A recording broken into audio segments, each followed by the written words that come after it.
Who the Wild Things Are with Ryan McGuire. You gotta listen to your body. Oh my God, maybe, I could get out there, I could do this. Let's take a ride, find your wild side, real stories, see with your own eyes. It's so beautiful. I'm gonna have the best time out here. I was in tears. I was just like, that's the best, man.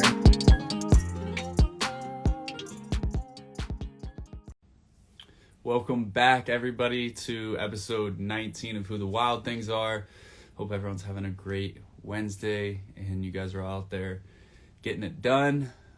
Speaking of getting it done, our guest this evening is a young woman who has done absolutely that. She has been absolutely crushing it on the ultra circuit, and Katie Knight is an exceptional example of taking your passion and turning it into a priority. Katie's a hybrid athlete. She's been crushing it in the ultra circuit, whether it's Spartan, Tough Mudder, all of those things. And she's also a personal trainer, entrepreneur, and really just excelling in all of those different areas. So it's going to be super exciting. And we'll get Katie in here and we'll get rocking. Appreciate everybody joining.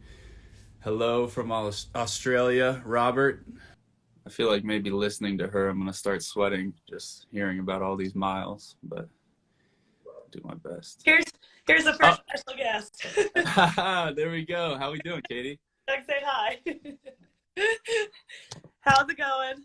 Good. How are you? Good. Good. It's always interesting, like the live aspect of getting somebody on and like figuring out that whole process. So I'm glad we got it worked out. Yeah, me too. I pushed request and then nothing happened for a while, but so we're good now.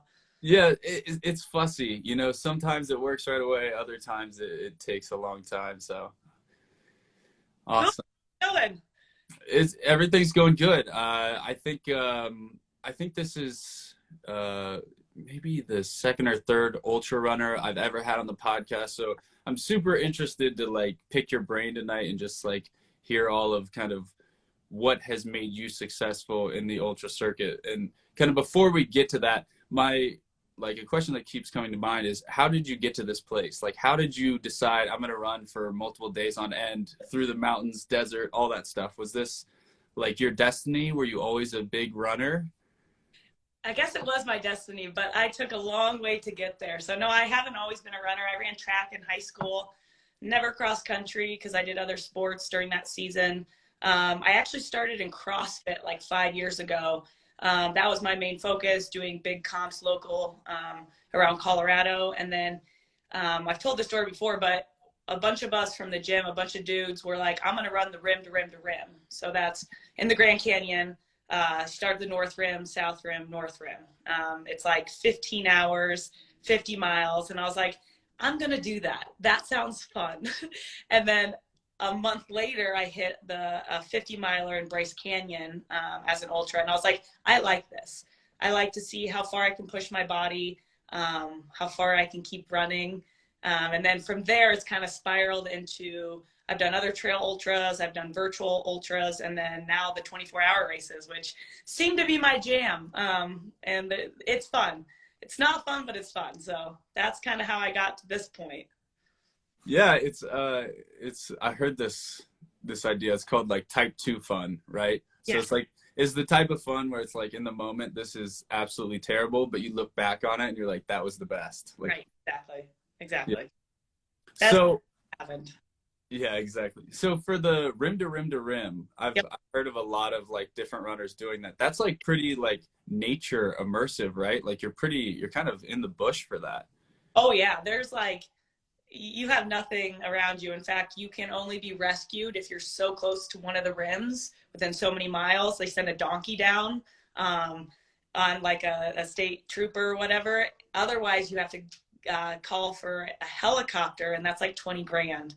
So when you're in the pit of the canyon, and I'd never seen the Grand Canyon, and the first time I saw it was when the sun came up and I was at the bottom. I was on the floor, and like that was just an incredible experience. But yeah, you're just out there with nothing and nobody. I ran with some people in the group for a while, but otherwise it's just you. Wait, and then what, you broke off from the group? Is that what you're saying? Yeah, you kind of like go your own speed. So if like someone's going too slow, you keep going, or like vice versa. we were kind of going for time on that to see how fast we could go. We started at like 2 a.m. and I finished right before sunset. So. And that was really like your first experience with like long distance trail running. The furthest I've ever been on like a race was a marathon, and then the furthest I'd gone in a training run was 20 miles. So Wow. we went all in with 50. And yeah, I mean, why not? Yeah, you might as well just really jump into it. That's got like 10,000 feet of climbing on both sides of the canyon too. So. Wow. So wait, how much? It ends up being 20,000 feet of vert? Or 10 total. I'd have to go look again. I just kind of like block that in my mind, because when you go up the South Rim, it's 9 miles of switchbacks straight up. Like, yeah, you like look up and there's like, the wall way up there, and you just have to keep going, going and going. So how are you, like, one thing I've noticed is, so I follow like quite a few different ultra runners. Yeah. And I feel like the difference between your page and the stuff that you put out versus theirs is like, yours always seems to be like lighthearted and fun. Like you're enjoying it. Everyone else is just like, embrace the suck. This is the worst sport in the world. It's just brutal. And then you're like having fun, like drinking a beer, running around, just partying, like hanging out. Right. Well, I mean, like you can't take anything too seriously. Otherwise it's just no fun anymore. And it is like, it's painful. It sucked. Like, on a 50-mile race before, I've had to like bite a stick because my knees hurt so bad. That was like the only way I could like embrace the pain. So like, yeah, it does suck, but like, it's just life. Have you ever had a hallucination, like overnight racing, like where you're in the dark and you're kind of trail running and you're tired and you're starting to see things? So for the Spartan Ultra World Championships in Telluride, that was a lot of climbing. That was a lot of elevation. And it was probably around like 3 a.m. I like sat down on the trail for a second and I was like, man, I'm really tired. And like, I think I might've like either fallen asleep for a hot second or hallucinated or something. Then I was like, oh shit, I gotta keep going. Like you can't sit down. But that was probably like the only time through the night. Otherwise, I'm really good at having no sleep. So like, I mean, that doesn't bother me too much. So like through the night, isn't too bad. It's kind of fun. It's kind of like a party, right? You're just out there. Yeah. It's like a party, except, you're sober and in pain, but yeah, it's just like Exactly. like a party. So I think, Ultra World Championships, I think was the first time I actually heard your name. Funny story. And maybe this wasn't you, maybe it was someone that looked like you, but I've like been connecting the dots back since I met you in person. So I was registering. This was my first ultra ever. So I'm like nervous. I'm like, man, this is gonna be so hard. This is gonna suck. I'm like getting my information at the registration desk. And then I see a girl next to me who's like going back and forth with the person like, well, can I cut my beanie and make it a crop top? Because crop tops are my jam. And I'm like, how's this girl worried about her beanie when I'm about to run through the mountains for 24 hours? Like, who is this girl and what is she on? Like, I'm gonna guess that was me, because they were so long and I was like, no, I want a crop top. Like, this is how I run, like minimal clothes. So yeah, that probably was me.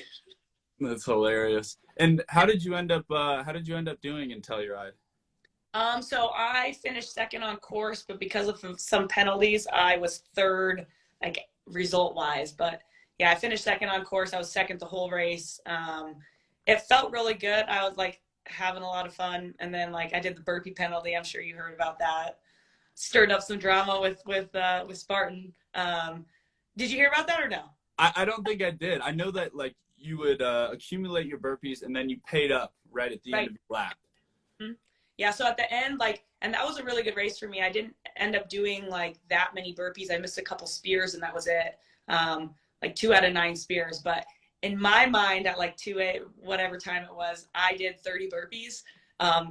Find out it was 28 or 27. And so they, in the Ultra World Championships, give 30 minutes for the penalty. So they add that to your time. So yeah, and then people are like, oh, that's too harsh, or that's, just it stirred the pot, like I like to do. But so yeah, I had like an hour and a half penalty. So like there was no way I was gonna finish second because of that time penalty, but I technically did. So Yeah. Gotcha. Yeah, that's a serious penalty for It burpee.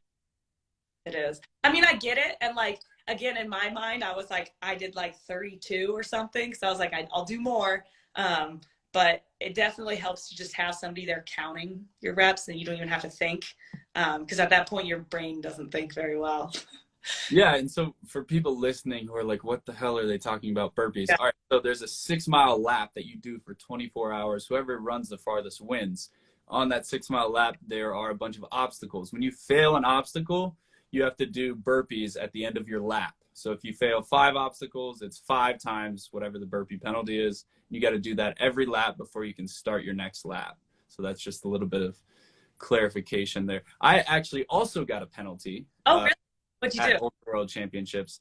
I came over that, whatever that bar, like when you're coming into town, you go over that bar, and sure enough, the race coordinator is just standing there. It's like 3:30 in the morning. I'm cold, tired, wet, and he's like, I need emergency blanket, whistle, other blanket, and I'm like, bro, I don't have any of that. Like, just send me to the penalty box. And Yeah. That was new because like when I do trail ultras, I don't have to carry specific items, right? And so like, yeah, you had to have the whistle. They checked my bag at like 5 a.m. And like, thank goodness I had that in there. That would have been a bummer. But when she asked for mine, I was like, yes, here it is. Look, I did it right. I didn't even know it was so. Like, I teach wilderness skills, and like my like because of my background, you think like, oh, this guy should be really prepared and like have like all the necessary outdoor gear. I didn't. It was my first ultra. I didn't know that was part of the racing thing, was that you had to have an emergency blanket. I just figured like if you were tired, you run back to like base camp. Like, I didn't know you had to have a whistle. Like, a whistle's gonna help me? I don't know. I guess, if you run into like a bear or something. I did run into a porcupine on the trail.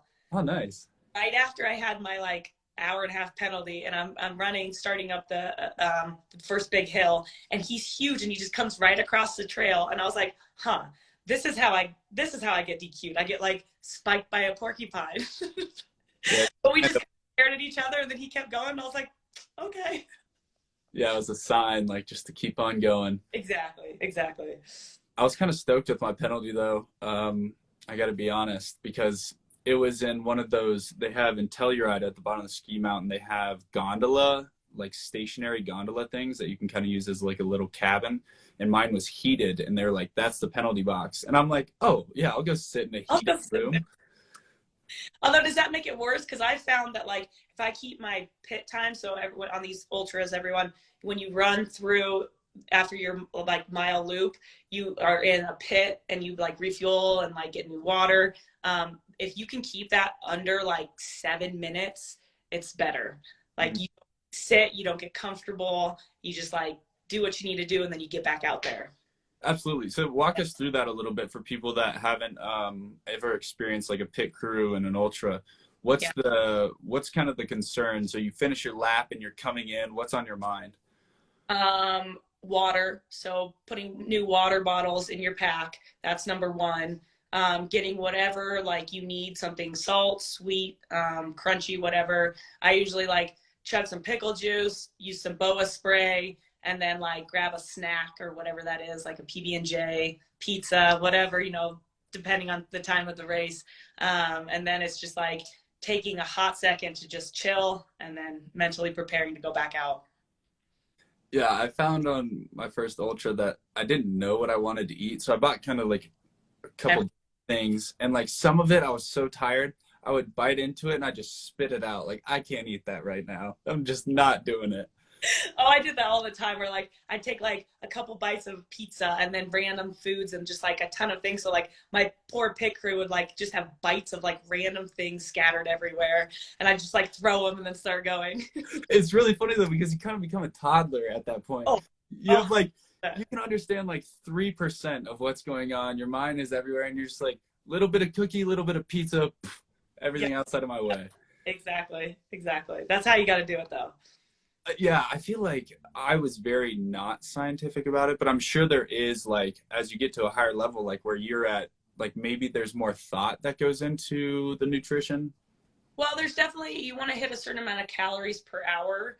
That's important. And then just like it kind of depends on the person too, because I'll start off with like really like not a lot of food, like gels and like energy and things like that. And as we progress, we get more into the solid foods. And then like as your body needs it, you know, it's oatmeal, it's pizza, it's like anything that you're able to digest. So there is some science behind it, but like at the end of the day, it's just like your body and you knowing what you can do, or what you shouldn't have. So yeah. What are the things that you should avoid eating? I mean, anything that's new to you. So like if you've never like done a training run and had it, like don't do that. Like I tried, I think it was scratch, and I was like, oh, well, let's not do that, because I'd never really trained with it. And like same with like tailwind, for some reason they upset my stomach. So it's like, don't try new foods. And then things that are hard to digest as well. So like lots of peanut butter, lots of like protein really isn't going to help you. I stick more with like sugar and carbs and water, which is not my normal diet. So when my body gets that, it's kind of excited. Yeah, for sure. The simple carbohydrates that just turn into like that quick energy. Right. What do you go with? I mean, so like when I'm in the bush, I have like high carb stuff that kind of tastes like sawdust, like cornmeal, acorn flour, you know, like weird stuff like that, jerky. But then if I'm like racing, like when I did the Ultra World Championship, I liked Snickers a lot. Oh, yeah, I definitely have Snickers. Yep. Dude, Snickers are so easy to eat, and they're like, I don't know, it felt like real food. I was like, for my whole life, I've thought like the Snickers marketing thing was bogus, like that it's actually going to fill you up. And then I Ultra, and I'm like, no, Snickers are great. Like, Snickers and Uncrustables, those are like my two favorites. If I have those, I can last forever. I wish we had had this conversation. I wish I knew about Uncrustables. I did. Phenomenal, because you can also like anything that you can take and start running with, so you're not sitting there eating, is better too. So like on the go, applesauce is really good. Like baby food type things, those are great. Yeah, and then pickle juice shots. That like I would take that like almost once a lap, just like for cramping and stuff. Yeah, I'm huge in the pickle juice camp. Like even in just like regular day life. Oh, really? I'm a big fan of the pickle juice because, and there are some electrolyte combinations where you get it, but I feel like for me, spending a lot of hours in the sun running or, you know, picking up rocks, you need like a crazy dose of sodium. And I feel like a lot of the electrolyte drinks that I've seen don't really have that much sodium. Like they're like electrolytes, but they're not really that much sodium. So sodium's super important because you don't realize how much you're losing, especially for 24-hour races or any kind of ultra. Like your body's going through so much sodium. I used to do salt tabs all the time, and then now I don't know if you see me post about BOA. Yeah. Salt sodium spray. It's phenomenal because it's like 170 milligrams per spray, and it's super easy. So like you run through transition, you spray it or you have it in your pack, and it does the same thing as like pickle juice or salt tabs, but it's just like easy. It also is, it digests in the mouth. So it's mucocostal, I think is the word. So you don't have to, if people have like GI issues with like lots of sodium or like sodium drinks, it's not going to give you GI issues. So it's pretty dope. I just found out, like I started using it. I used it for World's Toughest, and it makes a huge difference. Oh yeah. And I want to get to the World's Toughest thing, but my first question is, how does the BOA taste? Delicious. And it's like a flavor. It's like a berry blast. I could be saying that wrong, but it tastes really good. It's like kind of it's very strong, but like it's good. It's not like gross tasting at all. So awesome. Yeah, so real quick on the World's Toughest. So I've never done a Tough Mudder, so I may sound like a complete noob here, but if I heard correctly, you did your first one ever, and it was the World's Toughest Mudder, which is the 24-hour version, and you won the World Championship. Yes. Yeah, I'd never done one, and so all I could do beforehand was look at YouTube videos of obstacles, and then just like when I got to the station, as like obviously I got better at it as the night went on, doing them like, you know, so many laps, but yeah, it was a little tricky. Like I'd be like, okay, so what do I do? Is like, am I doing this right? Can I touch this? Can I do this? But yeah, first Tough Mudder ever. Super fun, cool experience. Like the community is so awesome. That would be my takeaway. They're just amazing people. from like the pit crew to on course and everything. So it was cool. You should do one. You would like it. It's like Spartan, obviously, just a little different. And there's water. There's a lot more water. That was hard. So for one, I guess my first question would be, what's the different, like in terms of like obstacle difficulty, is Spartan or Tough Mudder like harder? Is one of them known to be harder? They have similar obstacles. So there's always like a multi-rig. They're just different, but I would say they're pretty one-to-one. Have some like simple ones and then some more difficult ones, some strength based. There's sandbags, there's, you know, climbing over walls. But yeah, in Spartan, there is water obstacles sometimes, but for Tough Mudder, that's a big one. And then the electricity. So being submerged fully in like freezing cold water every lap, that's a lot different. And then like the whole like electric field stuff. That was the one I saw actually that kind of made me double think, was like you have to get shocked by electricity. I'm not sure how I feel about that. They hurt too. Like, I mean, like you can like dodge them because it's an obstacle, right? But like, I think I got hit in the hamstring at like 3 a.m. and I was like, ooh, we're going down. Like that hurt because it just zaps you. So yeah, I've been tased in the butt cheek, and I remember that feeling, and that's kind of what I go back to. Is it feels like it's like a deep muscle thing when you get hit by electricity, like it's deep in the muscle, which is really painful. That's exactly what it feels like. Yeah, so maybe I'll wait on them. Yeah. You can get like super like limber and like dodge them, kind of like Spy Kids when they go in and out of like the laser beams. So it's kind of like that. So there's one where like it's like strings across, and you're supposed to weave in and out and dodge them, unless you don't, and then it hurts. But so there's a chance you won't get shocked. So I guess my biggest question about the World's Toughest Mudder thing was like, why did you kick everyone's ass? Like what did you have on your side? Like you came in there first time and you dominated. How does that happen? So I would say like, what's different about me compared to other ultra runners is my strength. So like strength endurance is a big thing for me. And a lot of people just train straight endurance. But you really do have to have the strength to go through the obstacles and then keep moving. So, I mean, I had just finished the Spartan 24-hour race like 3 weeks prior. And so like that was kind of helpful going into that, a little bit of a motivator. And yeah, I would just say like the strength aspect really plays in my favor, I think. Yeah, it definitely does. And there's like certainly a balance between the two, but it just seems like there's probably people that have been doing this for a really long time, and they see you come out there your first time and you absolutely destroy them. It's got to be like, what's going on? Maybe. Yeah, I don't know. It was fun. This year, I'm trying not to think about them because it's not until the end of the year where I have to suffer again. But yeah, we'll do them back to back again this year. One's in September and one's in November. Yeah, I looked at the thing. I'll be teaching courses most of the summer, so I don't know if I'll make it, but I will be possibly available for World's Toughest Mudder. So it's a big maybe. You could do Tahoe will be a really fun venue for the Spartan Ultra World Championship, because that's where I ran my first Spartan race ever, and that was a hard course, but it's really cool. Yeah, I ran the North American Championship there. Oh, you did? Okay. Yeah, I got I think third. It was brutal. That was the first time I had done a Spartan in a long time. I was pretty out of shape, but I tried my little heart out. It's a hard course. That's just like that's straight climbing. You climb, I don't know, 2K, something like that. And then the descent is really painful too. So we'll be doing that for 24 hours. So I think it sounds like fun. You should come. Yeah, what I remember from the Tahoe Mountain was like there's this long, slow climb right off the jump, and I think it's like 2,000. Yep. And after that, like I'm a downhill runner, so my uphill is not that good. I'm fast downhill. It's just how I was made. And we got downhill, and I was in a great spot. I was like yelping and feeling great. And then I saw the second hill, which I didn't know existed. And it's literally so steep that you have to put your hands on the ground in some spots. Yeah. And it's just like an hour and a half of climbing up a mountain, and it was absolutely miserable. Was that for the ultra?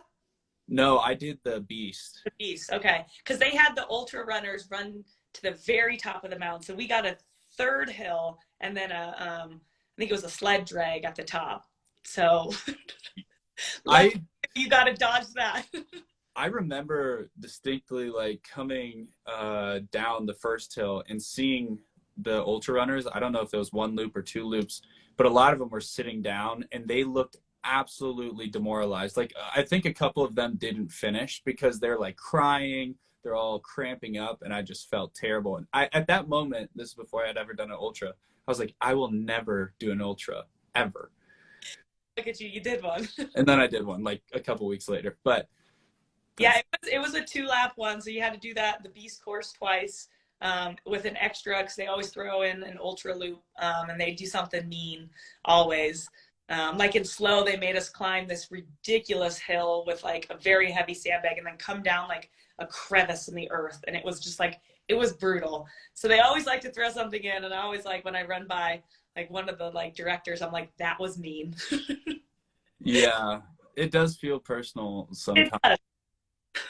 For slow, let's dive into that. So slow, for people listening, it's San Luis Obispo. It's a beautiful town in California, and it was also a recent place that hosted a Spartan event, very popular Spartan event. And there was a lot of good talent there. And again, you came out and you dominated and won the ultra. How did that race play out? I felt really good. I've been working on a lot of speed work lately in my training. I'm used to a lot of climbing, and that's kind of where I thrive, is like uphill power hiking and climbing. And this was just all flat. Like, I don't even know how much, vertical gain there was, but it was just a very flat, fast course all the way through. And the first lap was like really long. They put it at like 17, 18 miles, which was like kind of brutal. But overall, like the obstacles went well, and then I was able to keep a pretty quick speed because everything was so flat. So I would rather get back to the mountains, but it was a fun course, cool venue. I've never been to San Luis Obispo, and it was beautiful, so I'll take it. Yeah, it is a gorgeous, gorgeous area of the country. So for all of this, how important is living in the mountains and having that ability and that access in your backyard? I wouldn't want to live without it. It's phenomenal, whether it's mountain biking and climbing a lot, or just, obviously climbing on foot. I think it makes a big difference. You can do it if you live somewhere flat with like treadmills, and there's always big hills in every part of the country, but having the mountains and training at elevation, like, I wouldn't trade it for anything. It's also my happy place, so I just love the mountains. I'm sure you do too. You're in the wilderness all the time. So yeah, I like it. Yeah, the altitude piece is a big one because, you can go one way. You can go to the coast in San Luis Obispo, but for the people from San Luis Obispo to come here or to come to Tahoe, it's not an even playing field at all. Well, I was living in California up until Telluride, and so that was a little like, uh-oh. And you could definitely feel the altitude, especially by the end of the race, and it was cold, so like, your lungs are kind of wheezing by the end of it, but we made it through. Yeah, I had just come back to Colorado before Telluride, kind of same thing, but I remember going up. It was probably only like 9 o'clock, so we'd been racing for like 12 hours, and I remember seeing the ambulance picking somebody up off that first hill, and I was like, oh shit, this is real. You can die. Well, you can get sickness, you can get a lot of things that happen, and where you just like, you can't breathe anymore, and I think that is what happened. 12 hours is also usually the cutoff from what I've been told, and what I've felt is like, that's like kind of the make it or break it. So like, if you get to midnight, if you can get past midnight, like, you're pretty good, all things considering, but it's usually that time frame that you got to get to.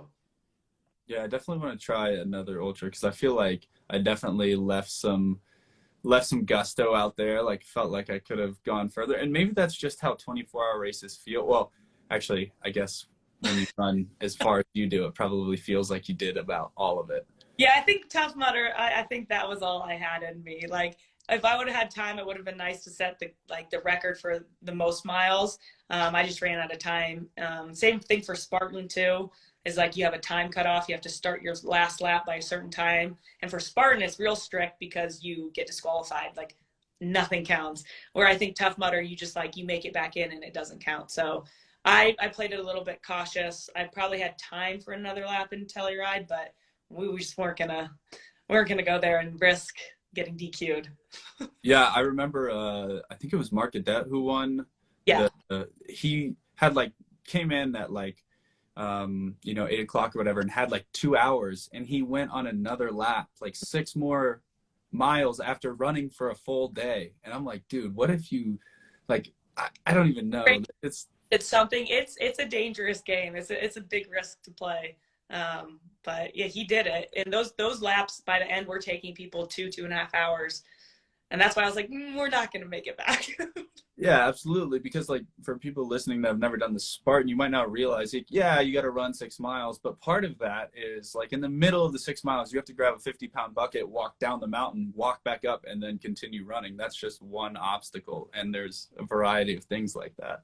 And the train of climbing 2,000 feet each lap. So yeah, and frozen Olympus in the middle of the night where everyone was falling off. That was. Yep, exactly. So for your ultra runs, like the trail runs, do you train in a similar manner for like Spartan and your hybrid races as you do for like long 50, 100-mile trail runs? Oh, that's a good question. So like right now I have High Rocks and Go Ruck games coming up. Not a lot of ultras. So we'll do more speed work. We'll do more gym sessions, more strength endurance. And then as like the season goes and we'll hit more ultras on trail and then also the 24 hours, it will be more time on the trail, more time on foot, on the mountain bike, and less time in the gym. So like it kind of changes depending on what races are coming up. Right on. For those longer, just like strict trail races, do you ever use trekking poles or is it all just straight up on foot? So I've used trekking poles for a couple like FKT attempts. There's a lot of climbing. I don't know if you know about the Backbone Trail out in California. So I use them for like the first half of that. And on some ultras, I know you can. I haven't really for any trail ultras, but they would be amazing to use.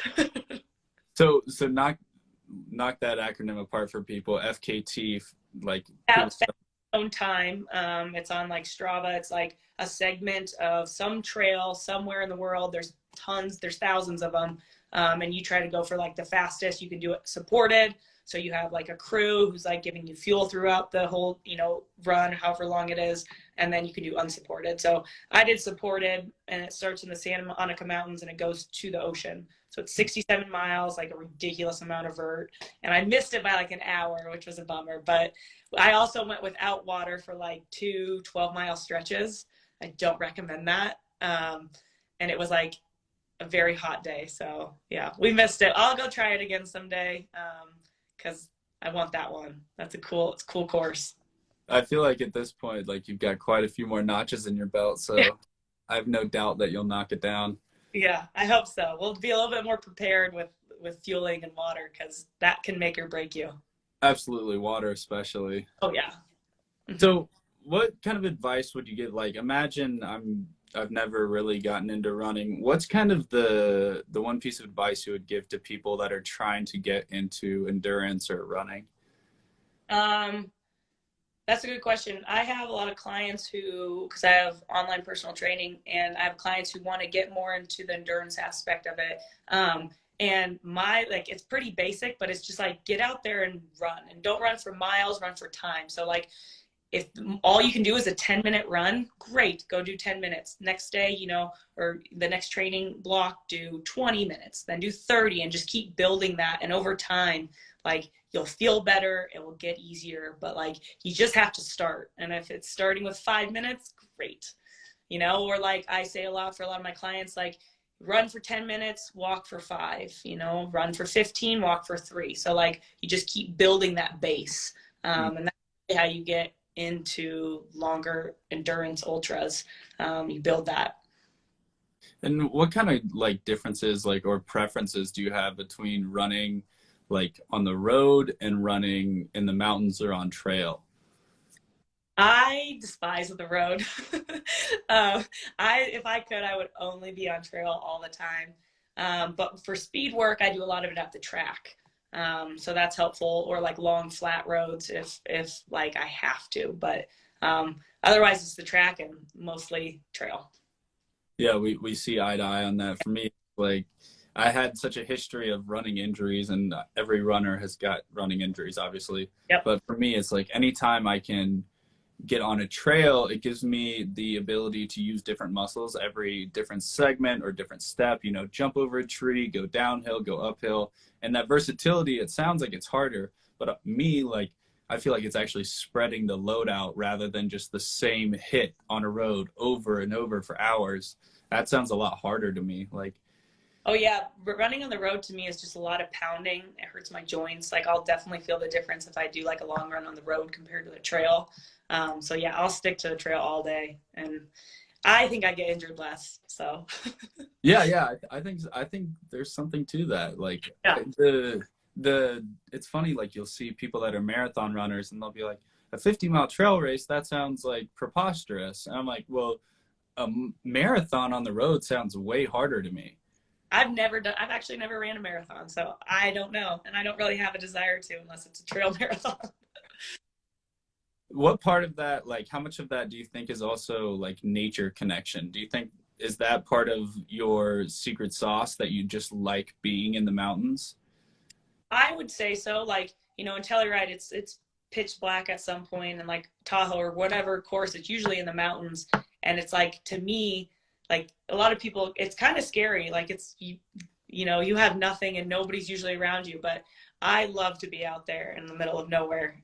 So it probably is a secret sauce, is that like, I feel like I thrive in that environment. So yeah. Yeah, that's definitely something, especially the darkness part, something that you have to be ready for. If you've never run in the woods alone in the dark, it is an interesting experience. Your mind goes to weird places.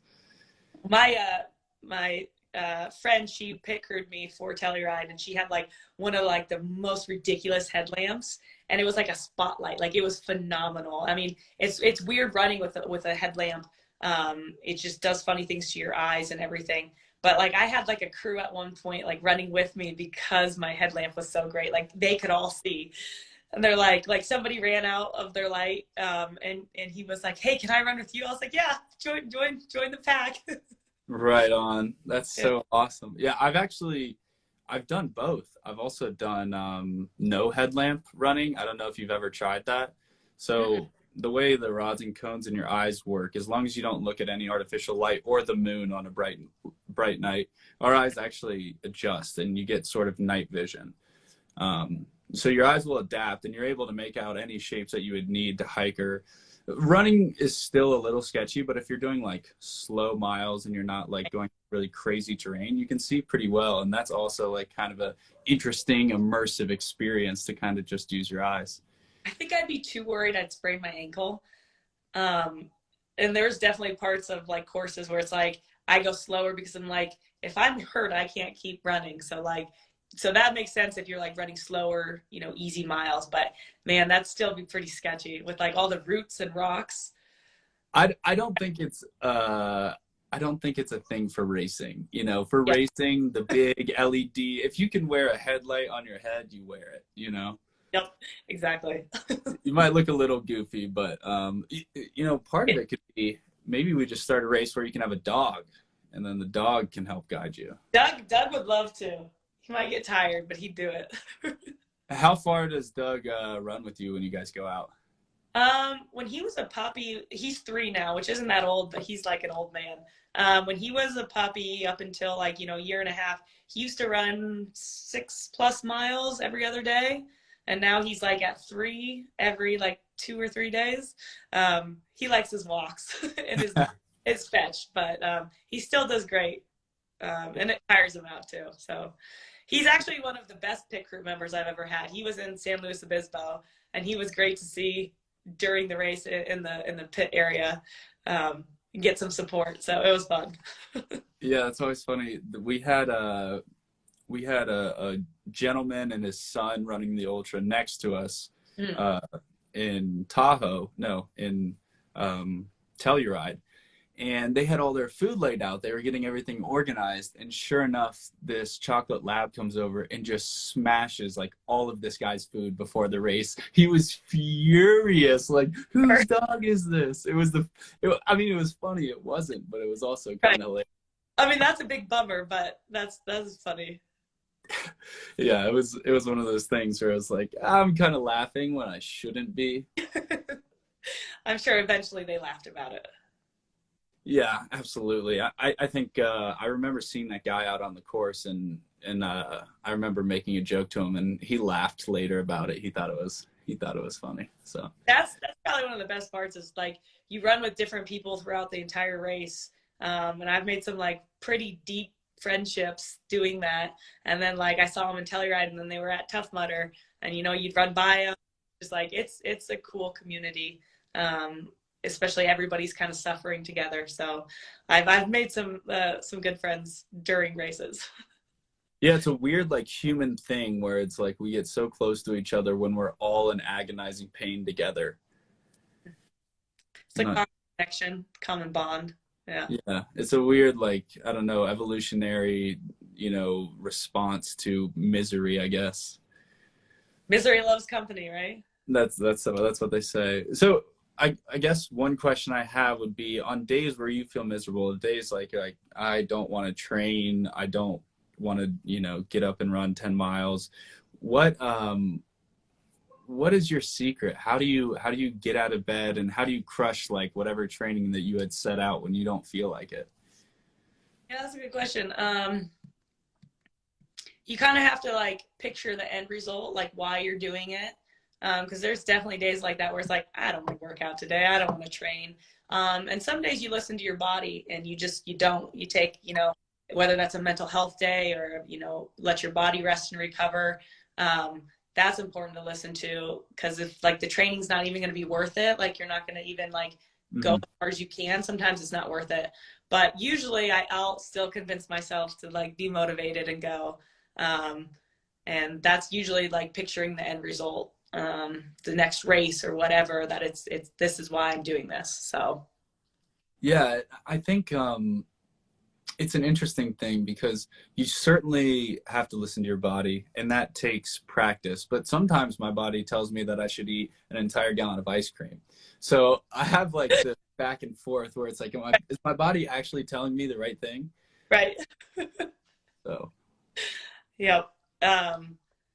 And I think rest day is really important. I used to not take one, and then I really got into the routine of every Sunday, no matter what, is rest day. And you can still walk and do yoga and stuff, but like just giving your body and mind like a break is really smart. And then you can hit it hard come Monday. But I think everybody should have a rest day, or two if you need, depending on what your training is. So yeah, it helps. Yeah, and I've seen you do a bunch of different cross training too, which in some ways it's a bit of a rest day for certain parts of your body that are usually higher impact. Right. So like if I'm going to the gym and I'm doing like upper body or something, like my legs get a break, my knees, my feet, my ankles. So it is helpful to kind of switch. And yeah, I do a ton of like hybrid training. So gym days, run days, bike days, mostly 2-a-days. Some days are just one workout. So how do you structure the 2-a-days? Is it like weights and then running? Just depends, but usually it's like a bike or a long run in the mornings. I try to put those kind of endurance pieces then, and then the gym in the afternoon.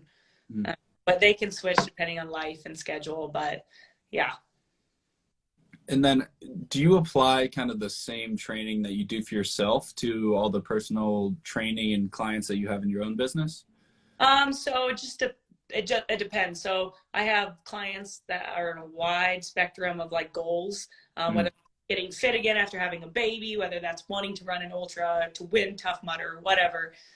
So it is structured different, but I do always make them strength train, and then I add in endurance pieces, because I think that's kind of a secret sauce that helps people feel better, look fit, whatever their goals are. So yeah, there's definitely like everyone wants to look good naked, but then there's also like, what's the outline goal? Is it to run 50 miles, or is it to impress somebody? Is it to get back where you were before maybe a a pregnancy or something like that. Right. Yeah. I mean, I have one client, shout out Rebecca, she's watching. She just PR'd her back squat by 25 pounds. So it's like phenomenal. Yeah. And for her, her goals are to like, you know, get fit. And so that's what we're going to have her do. But she's still going to run. She's still going to bike. She's still going to lift weights. So Hell yeah, Rebecca. like, what extent are we going to do that, you know? Yeah. Good for you. That's awesome. Yeah. There's nothing better than seeing someone like you've been working with achieve those kind of goals. Oh yeah. Very rewarding. It's super cool. Very proud of her. But she also puts in a lot of hard work. And I think at the end of the day, if you do that, you're going to see results. Sure. Yeah. How long have you been doing the personal training? So I started as a CrossFit coach, and then I've worked in like big tech companies doing classes and personal training for like 6+ years. But doing my own like nighttime training, that's only been since like late fall, maybe like December. And so just building those clients up, have a lot of great people on the team. And then I'm going to slowly build out some programs. So some like body shred, like aesthetically pleasing type programs. And then like an ultra beast program where it's like mostly what I do. If for people who want to race, do ultras, do Spartans, Tough Mudders, and you know, whatever the race is. So we're going to bring those out, launch an app. So it'll be fun. Got a new logo coming, get some apparel, get some gear for my team. So yeah. Wow, exciting. that's exciting. Yeah. Lots of things moving and shaking. One question I have for you would be, when you are deciding what workouts to do, are you training or making your training plan like months in advance and laying all this out? Or are you kind of treating it day by day, week by week? So I trained myself up for Spartan and Tough Mudder. And that was kind of me doing what I think I needed to do per week or per day, how my body felt, what I needed to work on. And now I have a coach, his name's Dennis, and he's phenomenal. So we go off what I need to work on for like these hybrid events coming up, like High Rocks and Go Rep Games, and throw in, you know, day by day what to do. That's interesting. I always have done my own programming, but I've always imagined like there might be some sort of benefit to having somebody else instilling that workout, because it gives you less of a way out. It doesn't allow you to like program out of things that you don't want to do. Right. Yeah, that's essentially why I did it, is because like kind of to take my mind out of like what I need to do. And I know someone's going to like push me to work on, you know, speed work and you know, 400-meter intervals and 1,000-meter intervals and a mile intervals. Like those are miserable. I wouldn't program for like to do that, but my coach does. And then I do them. So it's cool. So I would give that as a piece of advice too, is find a coach and find someone who believes in you. And it's going to push you. And that's what Dennis does. So. Right on. That's awesome. So I've also seen that you've kind of moved into like the fitness modeling space. How did that whole thing come about? And, you know, what's that lifestyle like compared to being like a rugged racer? So I actually, Wilhelmina, I worked for and like started with their agency in Colorado, like 2017 or so. And that's a whole different kind of game, because they care more about like aesthetics, and like not necessarily people who are actually fit. Like, you know, I've been told a lot of times I have too much muscle to do like any kind of like shoots or like, you know, whatever. So I went away from them, and right now I work for Naturally Fit, and they're really big. They're really big on like people who are actually fit and then can model instead of vice versa. People who like aren't and just pretend to be for like, you know, shoots and products or whatever. So it's a different space, because with training and racing, you don't really care about what you look like. It's more performance based. And like for fitness modeling, you have to. So it's kind of like a both worlds that you have to navigate. But they do a really good job about finding me gigs that like the company believes in strong, fit women, which is really cool. And that's why I like wanted to work with them. Awesome. Yeah. I feel like the pendulum has kind of swung. It used to be really cool. Like, I don't know, when I was growing up, it wasn't as popular for models to have, like, or at least female models to have like really strong defined physique, and now I feel like it's becoming a lot more popularized, and you see like really fit women now becoming models. Thank goodness, right?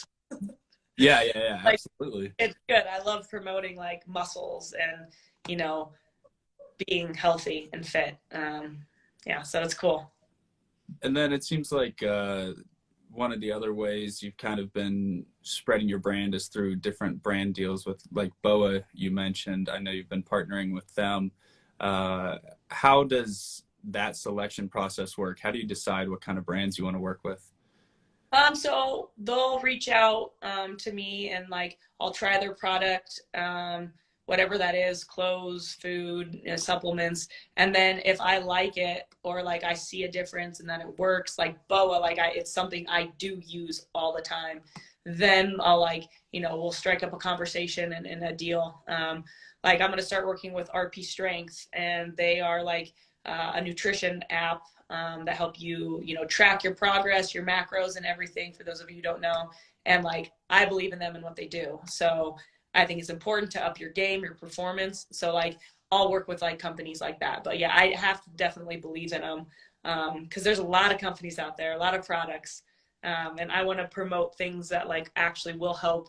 I would give to my clients, right? Like I would tell them, yeah, go use RP Strength and let's get your nutrition game on point. So yeah. Right on. That's a good segue. So there's a lot of convoluted and differing opinions in terms of like nutrition, whether it's nutrition based for racers or just general people who want to stay healthy. What's your philosophy right now on like daily nutrition? So I try to hit my macros each day. So protein, fat, carbs. I believe in like more of a protein heavy diet, which is what I mostly stick with. Everybody's different. I just got my blood tested for Inside Tracker. Do you know what that is? It's like they like basically test your blood for all the biomarkers to see if you're deficient in any area like iron or vitamin C, and then you can kind of optimize your health, which helps your performance. So that'll be interesting to get those results back. I could just be like way down here and everything. We never know. So, but I think it's important for everybody to like find what works for them, what diet works for them, what foods do, what, you know, what bothers them. So it's kind of individualized. That's why like things like RP Strength, they kind of like individualize your program or your macros, and depending on your goals too, right? Like there's bodybuilders who are cutting and bulking, you know, for performance you're going to have to eat a lot of calories, like for me like 3,000 plus to keep up with like the runs and the bikes. Otherwise all that work you're putting in doesn't do anything, which is what my coach likes to tell me all the time. So are you tracking all of, you just like, you have a meal, you have chicken and rice, you put that in an app, and then it kind of spits you out like your daily average or your daily total? Yep. So like my Fitness Pal works great too, is where you put in the food you eat, how many ounces. I mean, you can get real specific and do like down to the grams and get a food scale. For me, I've kind of known for years what foods have what in them, so it makes it a little easier, just from experience. But yeah, you put in all of that information, and then it shows you like, you know, how many carbs do you have left to hit, how many grams of fat do you need to hit, for like your optimal, you know, whatever your goal is, if it's to maintain, if it's to cut, bulk, whatever.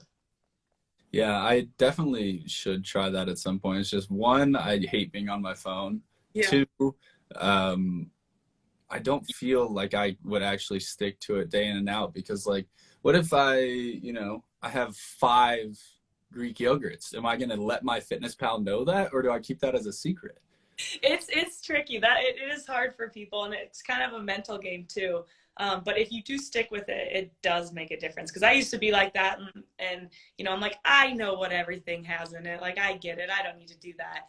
But to really like track and be like, yeah, I had 5 yogurts. We're just gonna put that in there, and that's okay. If you can get past that mental block, it works. But I get what you're saying. Maybe I'll give it 4 cinnamon rolls today. Probably not, but yeah, I definitely have that complex where I'm like, oh, I know what the food I eat has in it. I mostly eat plants and animals. That's pretty much my diet. right. But like, it's all generally good for me. Yeah. I mean, and like, unless you're like really like have a goal in mind where like you want to put on, 10 pounds of muscle mass or like whatever, it's not necessary. Like for you, like if you don't really have a goal for like, whatever, it's like, well, you don't really need to do that as long as you're eating healthy, your portion size is great. So yeah, it's not, everybody doesn't have to do it. That's for sure. So for clients, I'm assuming it's probably one of those things that you recommend, especially if they have like a defined goal, like you really want to hit these macros every day. Right. Exactly. And I'm not a licensed dietitian, so like I can't do more than that anyways. Is to kind of help guide them to, MyFitnessPal or using something to track. Mm-hmm. Right. Yeah. So for the other side of all this, which is like the recovery side, what's your like go-to recovery day activity? I love to stretch, and then I love ice baths, and I think you do too, right? I like cold water occasionally. Yeah. Like there's a lot of fun creeks here in Colorado I've been in, like ice plunges. I think that really does wonders, especially when like I've been running a lot.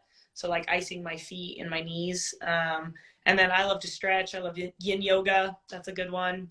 Yeah, that's probably my go-tos. What was that yoga? Yin Yoga. It's also called restorative. It's like the relaxing one where you lay in poses for like, 2 to 3 minutes at a time. But it like, when I was doing that like 3 times a week, it makes a huge difference. Now I'm kind of lazy. Yeah, I like the slow paced, chill stretching yoga for sure. Yeah, I like that. And I definitely, that's one of my favorite things about Colorado in general. Well, really the West, Idaho, Arizona, Utah, the access to cold water creeks.